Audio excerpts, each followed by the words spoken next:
আসসালামু আলাইকুম। আজকে আমরা শিখব কীভাবে একটা হট মকা তৈরি করতে হয়। তো হট মকা তৈরি করার জন্য আমরা জানি যে মকা মানেই চকলেট। এখন যেহেতু মকা তার মানে ডার্ক চকলেট অ্যাড হবে। আমরা প্রথমে এসপ্রেসো নিয়েছি স্ট্রাইক করে, সিঙ্গেল শট এখানে ইউজ করেছি। তারপর হচ্ছে মকা চকলেট অ্যাড করব 15 থেকে 30 ml কাপ সাইজ অনুযায়ী এখানে চকলেট অ্যাড করতে হয়। আমরা 30 ml মকা চকলেট অ্যাড করব। সো চকলেটটা অ্যাড করার পর আমরা এটাকে সুন্দর করে মিক্সড করে নেব, যাতে চকলেট এবং হচ্ছে এসপ্রেসো ভালোভাবে মিক্সড হয়। এই মিক্সটার কারণে কফির স্বাদটা ভেরিয়েন্ট করে। আমরা যদি এসপ্রেসো এবং চকলেট মিক্সটা ভালো করে না করি তাহলে হচ্ছে মকার টেস্টটা ভালোভাবে আসবে না। এরপর হচ্ছে আমরা পরিমাণ মতন মিল্ক নিয়ে নিয়েছি।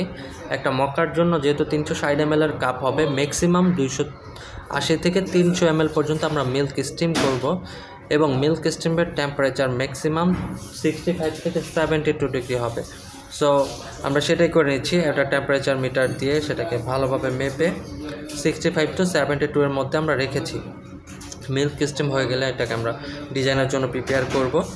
মিল্ক স্টিম হচ্ছে, এখন ডিজাইন শুরু করব আমরা।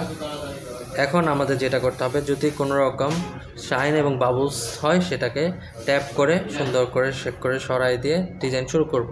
তো বিসমিল্লাহ শুরু করো। ভিতর থেকে হালকা করে পুশ করো, আবার আরেকটা একটু পিছন থেকে হালকা একটু জোরে ধাক্কা দাও, সোজা করো কাপটা, পিচারটা উঁচা করে নাও, লাস্ট চিকন করে চলে আসো। বাহ, মাশাআল্লাহ, ঠিক আছে।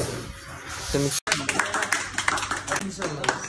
সো আমাদের উচিত সবাইকে এভাবে ইন্সপায়ার করা, যাতে সে ইন ফিউচার আরও সুন্দর সুন্দর ডিজাইন আমাদেরকে দিতে পারে।